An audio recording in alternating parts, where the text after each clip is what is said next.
I don't recall if my parents ever took me to vote as a kid. My dad said they did. My mother is sure they didn't. I hope my dad is right, because what I do recall vividly is that politics felt fateful. The ballot box sounded almost sacred.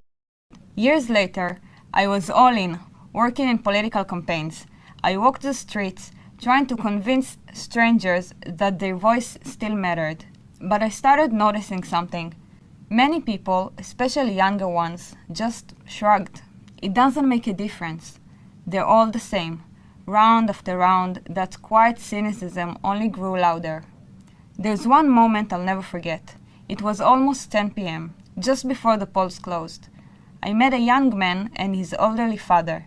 The father said proudly he was voting for the same party again. The son said he wasn't voting at all. He was just there to keep his dad company. I'd been awake for nearly 20 hours, and I broke down crying. I told them, just vote, for anyone, please, use your voice. That's when I realized it wasn't about a party anymore.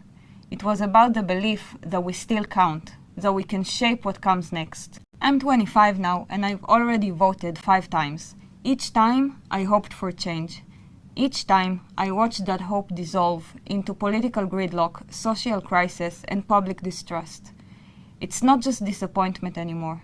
It's disillusionment, a slow erosion of the belief we were raised to hold sacred.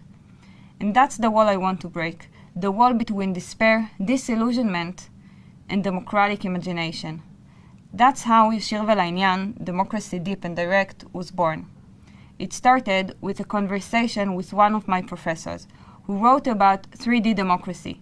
We, the people, not just electing delegates, but deliberating and deciding together on our future. This fall, we're making it happen. We launched a pilot at Tel Aviv University, a student assembly and referendum, where students, staff, and faculty will vote on a real relevant issue.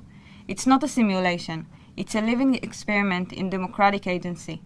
We're doing it as a team of young people who refuse to give up. In a time when democracy declines around the world, Yashir Ve'La'inyan offers hope. And we're taking it further. We've been awarded a grant to draft new legislation introducing 3D democracy on a national scale, and we're currently working on a scholarly book to deliver this message worldwide. We were taught to treat voting as sacred, but maybe it's time to pass on a new tradition. Not just going to the ballot box, but thinking outside it. Not just following politicians, but becoming citizens. Not just voting, but listening, debating, deciding, and finally, taking responsibility for the lives we share. Let's see what democracy and we can become, so that the next generation can grow up knowing they too truly matter.